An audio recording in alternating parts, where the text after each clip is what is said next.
Kappa Hawaiian FM 100.3, 99.1 online at kapparadio.com. Another part of our Kappa Kaiulu, where we reach out to our Hawaii Police Department right here in the County of Hawaii. And joining us today, our friends with Animal Control, as we've been keeping up to date and keeping our listeners up to date on what's currently happening. Good morning, Regina. How are you? Good morning. I'm doing well. Happy New Year.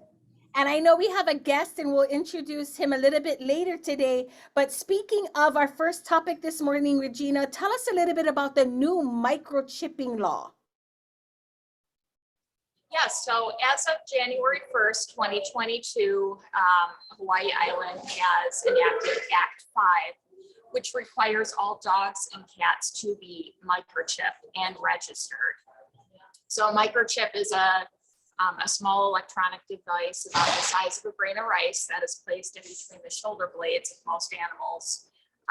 And it's essentially almost like an individual identification number, much like a social security number would be, but for a pet. And that is now part of the law. It can be a citable offense if an animal is strayed and not microchipped, and the fee could be up to $50. Wow. Now, for us pet owners, whether you have dogs or cats, what's a good site to register, or how do you get a microchip? How do you get your animal microchipped? Yeah, so microchipping can be done at any veterinary practice. Some shelters and rescues also provide this service. It's relatively simple. It's much like an injection that would be a vaccine for an animal, so pretty quick procedure. Okay. And relatively painless.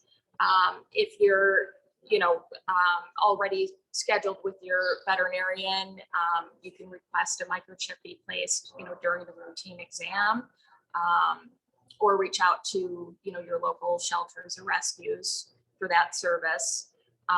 The key is registering the chip. Okay. So even though your pet might be implanted with a microchip, if it's not registered, essentially we can't find out where the pet belongs. In terms of who the owner is, an alternative contact, or even an address, phone number should he or she go missing. What's a good site to register? So one site, yeah, so there's several. One of the sites that we use at Animal Control is called found.org. It's completely free, and all the information is kept confidential. So even if the general public, they want to update their information, they can go there, do that without any issue whatsoever.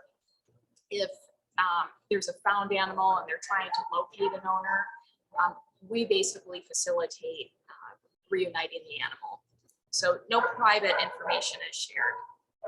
What are other requirements for our pets this year? What's happening right now? Other requirements?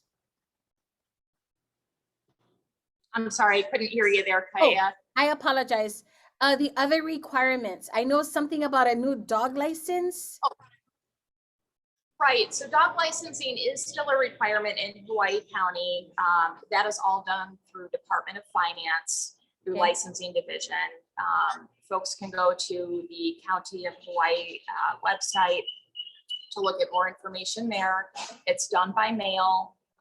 The fees have not changed in this new year. It's still $2.10 for an altered animal, one that's spayed or neutered, or $6.10 for one that's still intact. They will ask for proof of spay or neuter for that reduced fee. Awesome. Okay, everybody heard that. Now to the star of our show today. Can you tell me who that cute dog is with you and a little bit about who he or she is? Yeah, this is Mr. Rudy. Now, Rudy is a stray dog that we were notified about on Christmas morning, pretty early in the morning, I believe around 4:30 a.m., that he was tied to a pole and obviously very emaciated, was suffering from pneumonia and what we would later find out to be an Ehrlichia or tick-borne infection. along with other, parasite issues. He was in pretty critical shape when we found him. And we've been rehabilitating him since, and he's doing quite well. He's gained over 10 pounds in just a little over a week. Wow. Now, one of the things that people, if you missed this story, this Christmas rescue, I believe you can find the story on bigislandnow.com and also on the Hawaii Police Department Facebook. There are pictures. I just recently this morning saw the picture of Rudy, and I broke down like in super shock at the condition of Rudy. Now, you mentioned a little bit off camera that there are others currently that you folks are caring for? There are, part of animal control services is to accept any injured or sick animal. We, as part of our medical program, we utilize veterinary services to rehabilitate these animals. Rudy is just one example of many. Unfortunately, we've had at least half a dozen extremely emaciated animals come in the month of December. But we've also had many others with everything from, respiratory conditions to, broken bones and, ruptured eyes, you name it.